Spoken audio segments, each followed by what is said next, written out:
चौद्वार अंचल जड़े युवक सोशल मीडिया रे एक वीडियो पोस्ट करते जहाँ चौद्वार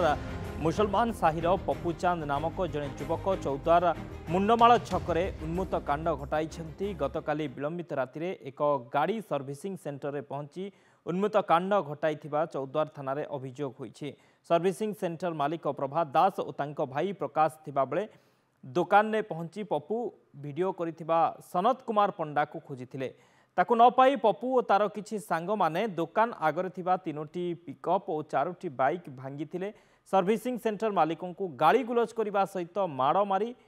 डाहाण हाथ क्षताक्त करिसेंती। जीवन मारी देबाकू धमक देइथिबा नै सर्विसिंग सेंटर मालिक थाना अभियोग करिसेंती। ए समस्त घटना दुकान में लगिथिबा सीसीटीवी रे कैद होईछि। एने चौद्वार पुलिस घटनार अधिक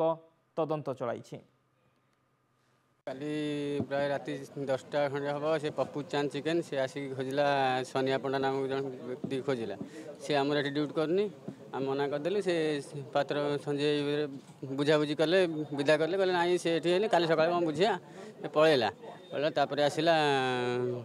किस टाइम पर आई कहला मो ना के थाना कंप्लेन दब एमती कहीकि बुझाबुझी कले आम कहीं थाना कंप्लेन दब तुम जाओ काली सकाल कथा हवा से सान भाई बाड़ा बाड़ी कला